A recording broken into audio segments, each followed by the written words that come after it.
we get set for the second half here at Iowa. This is the Big Ten Conference on ESPN. Indiana lost only one game all season long.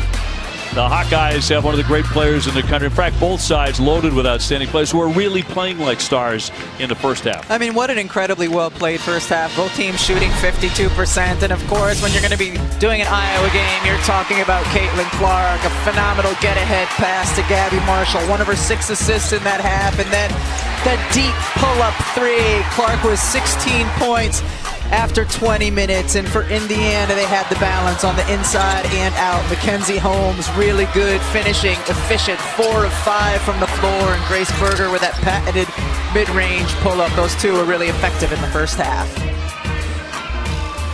So second half on the way, but in the first half, I thought Kate Martin was an unsung hero. Actually, we sung her praises quite a bit. 13 points. She was a sung hero. Yes. Scored by quarter there. You saw Iowa get off to the quick start. Indiana closing the gap, and on threes, Iowa 6 out of 14. Indiana just 2 for 11.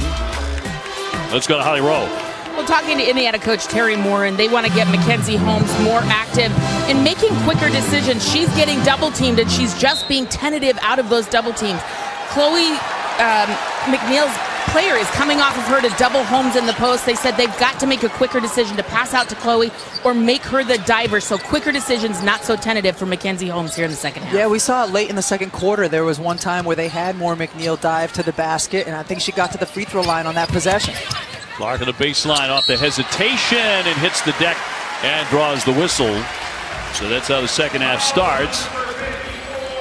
And Holly, to revisit that with Mackenzie Holmes, Iowa did such a good job of sometimes doubling, sometimes not, sometimes waiting for her to put the ball on the floor. You just want to keep a post player a little bit off balance when they catch inside. They're going to get Holmes for number 2. Her second foul as Clark buries the first one.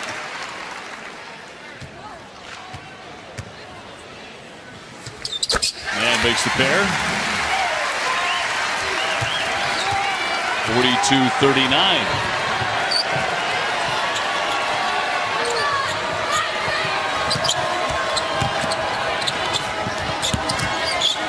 There's the dive by Moore McNeil. The swing for Parrish, letting fly. I'll tell you what, Moore McNeil, you got to know where she is every time she's on the floor, because any loose ball, she's going to close on that. Clark just picked up her first foul. The last set was really good by Indiana. On-ball screen by Mackenzie Holmes. Roll to the basket. When she got the ball and Moore McNeil cleared out, there went all of your help side. She still made the pass out of it. Berger to put it in.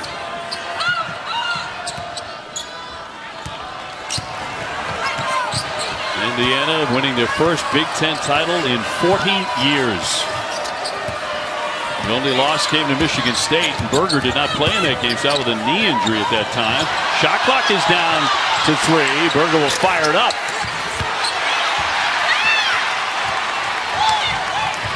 Clark pushing the tempo. Here's Warnock. Not there from three-point land.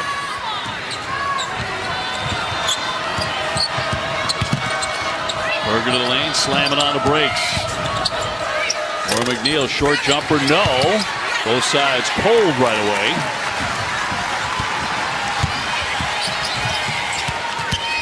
Clark with a scoop, went right to the cup for 2. And give her 18. Actually 20 now. Great job by Caitlin Clark, bobbing and weaving in there, but also Sonano to keep Mackenzie Holmes on her back to give Clark the clear lane.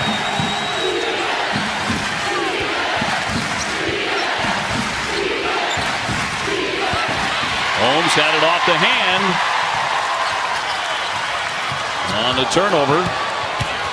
Here's Martin in the paint. Drops in 2. Caitlin Clark is urging this big crowd to get even louder.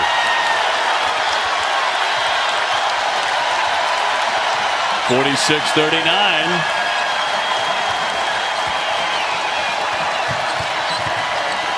Berger with that mid-range. Boy, that's her shot, but that one won't drop.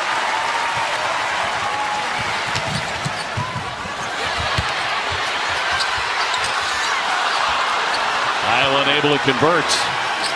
Sonata with the miss. Here's Parrish. She drops in a three. So important for Indiana to be able to spread the D, to be able to hit from the outside. Only 3 of 13 on the day from 3. But on the season, they shoot 37%, so you would expect them to shoot better here in the second half. 4-point game and a whistle. That's a heck of a battle. Maura McNeil trying to contain Clark. We know Clark is so good from deep, but she's also good with the penetration. Look right there, Sonato keeps Holmes on her high side, so it's an easy lay for Clark. Give the big girl some credit on that one.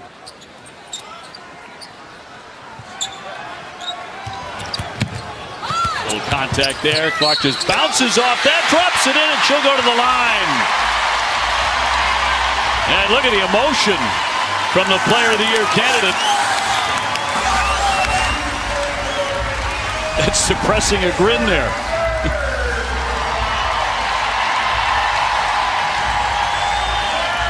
Ooh, she gets to the free throw line. Not a lot of contact there, but a lot of fire.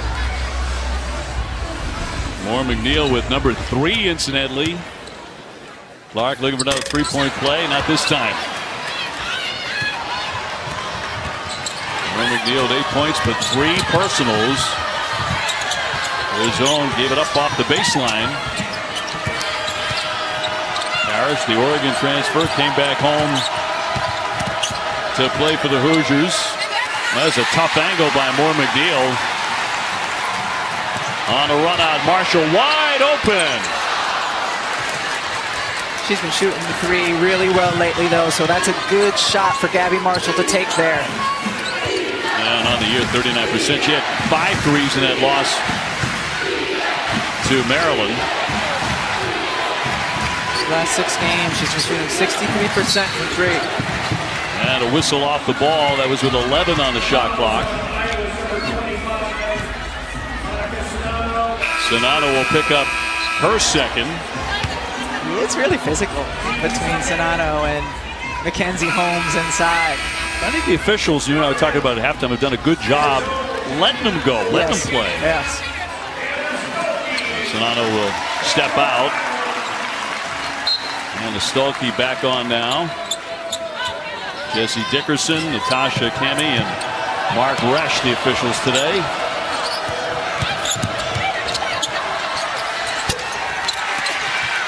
Three will not fall, and Iowa on the move. Warnock with the dish. And that's a travel on Marshall.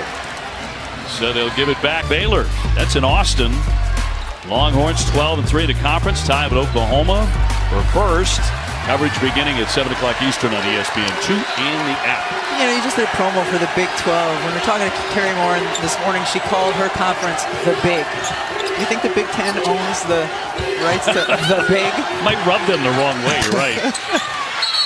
Arizona with a miss, but a whistle and a foul on the deck. And the crowd doesn't like this at all. Kate Martin is furious. She is furious. Martin has had a big impact on this one. Take a look. She's boxing out, boxing out. Yeah, that's a really tough one. Unless early, because she had her arms behind her, but that to me looked like a really solid box out. So that's going to be 4. Yeah. I'm sorry, 3. And it takes her out of the aim. She comes out on the swing. Holmes can't convert. 48-42. Clark. Oh, he's so wary about her stopping way outside that three-point line, but that's going to be swished in. Nothing but net by Warnock. She can hit that shot. 41% from 3.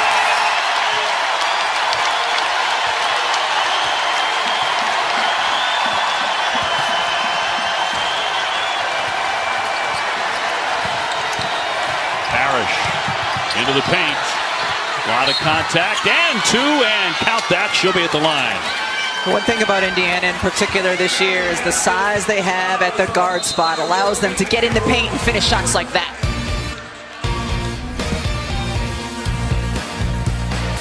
McKenna Warnock stepping out, draining the three, holding the pose. We got a good one here in Iowa City. Well, the last time Indiana won the Big Ten title was in 1983, and a lot's happened since then. Mario Brothers just came out, the very first mobile phone, Cabbage Patch Dolls, and how about the best-selling album was Thriller, the top movie Return of the Jedi. Yeah, it has been a long time since Indiana won a Big Ten championship. That puts a little perspective on it. Yeah, for some of us, Holly, that was just yesterday. That feels pretty darn current. How about that for a mobile phone? There was nothing mobile about that No, there phone. wasn't. Can I just say that that poster, that Return of the Jedi poster, is hanging somewhere in my house? I'm not kidding. I have a 14-year-old son. Yeah, that's vintage stuff. Yes, it is. I think it's also hanging probably in the houses of some 30-year-olds. 50-year-olds. 50-year-olds, there you go. Warnock trying to go to work. Right into a red wall there and denied. Great defense by Holmes. And got the block.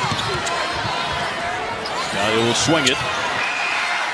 Or McNeil, sweet from three-point range. Yeah, they needed that one too. She needed that one. She was 0 for 3 before attempting that shot. Sometimes it gives you a little bit of boost of confidence to see one go through. Again, Indiana has beaten every single top 25 foe they've faced this year. 9-0. Iowa coming in ranked number 6. Indiana number 2. And Holmes would rebound. Now, if Iowa wins, they're the 2 seed in the Big Ten tournament. If they lose, they're going to be the number 3 seed. So still something on the line. Yes.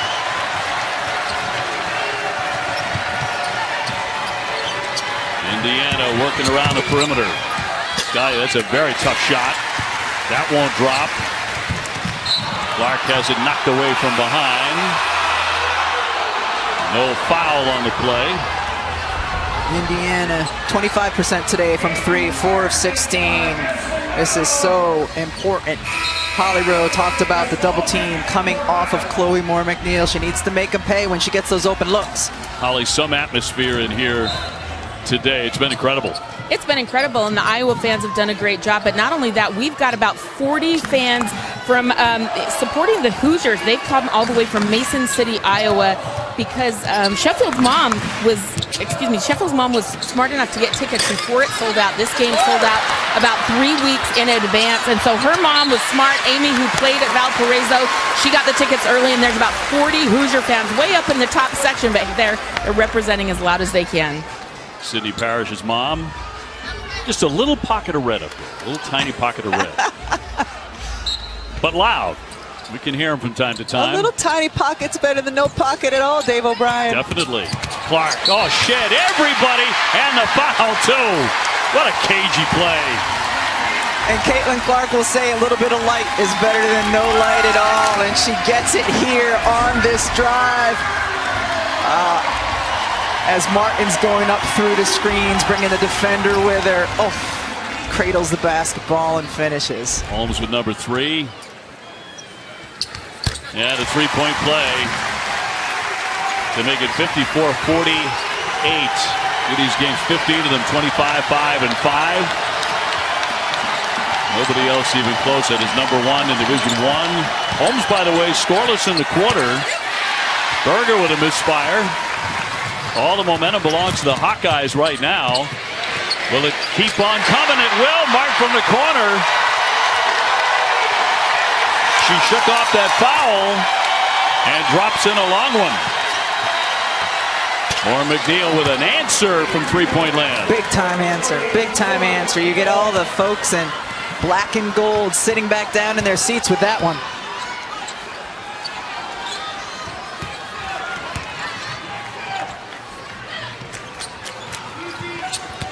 Martin with a bounce. And a whistle.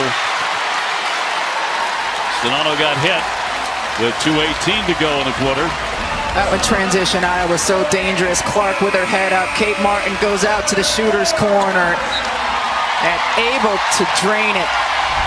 But you know what's just as important to me was the nice, beautiful wraparound pass inside by Martin to her big. I really love the assist, but that's number 4 on Chloe Moore That's huge. She has to step out.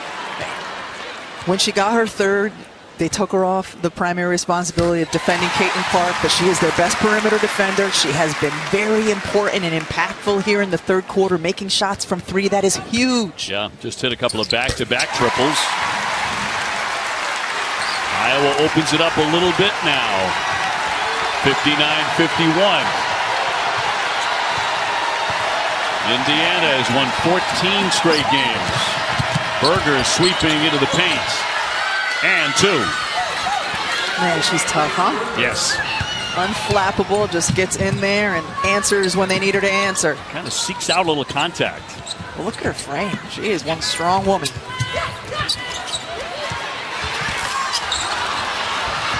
Holmes grabbing the rebound. Kenzie Holmes with the staggering statistic of making 69% of her shots. She gets the ball a lot right there and will draw the foul. And head to the line with 1:39 left in the third.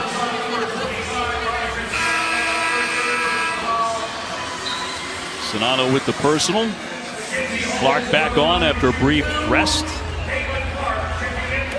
You wonder if they'll send a sub for Sonano just to close out the last 1:39 of this quarter without her picking up a fourth.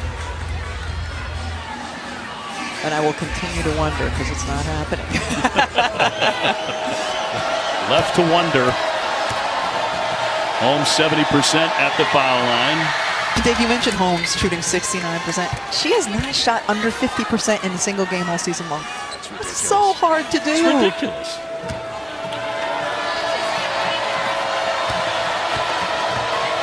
I see numbers like that. You know, great players do great things. Some of them are greater than others. And that's just, you make 70% or close to 70% of your shots, you're in a different league. For sure.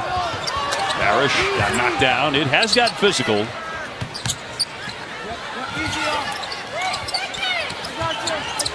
Marshall will swing it. Sonata goes back outside. Martin, who's had a hot day, gave it up that time. Got a good look. That shot by Warnock doesn't drop. And approaching a minute to play in the quarter. Go to Holmes. Try to get another foul on Monica Sonano.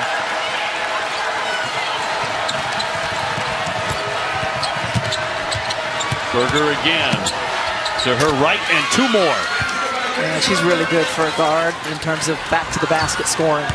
14 for her. So this is a three-point game. Off the back iron. Indiana crashing the glass. Arizona came away with it. Berger heating up. You can tell she's seeking the basketball. Through the lane, had to save it. Get it to Holmes. On command, she'll work to her right, and yes. Right, you put not only Monica Sonano in a tough defensive position, but that could have been probably called a foul as well. Put her right on her hip. 1-point game. And a game that has totally lived up to all the hype. Clark off the window and a foul, a blocking foul. She has gotten a couple of favorable whistles on the dribble penetration. And this time she goes down. Doesn't look like there's a ton of contact, but finds her way to the free throw line. She has 25 points, 7 rebounds, and 8 assists. I don't have to wonder anymore. Sonano out, Stuelke in. Hitting the bench here with just a few seconds left. 3.8 in the quarter. Clark with 35 the first time they met, along with 10 assists, but she's looking for a different ending. First one went 87-78 Indiana. She's going to get an extra 3.8 seconds of rest going into the quarter break.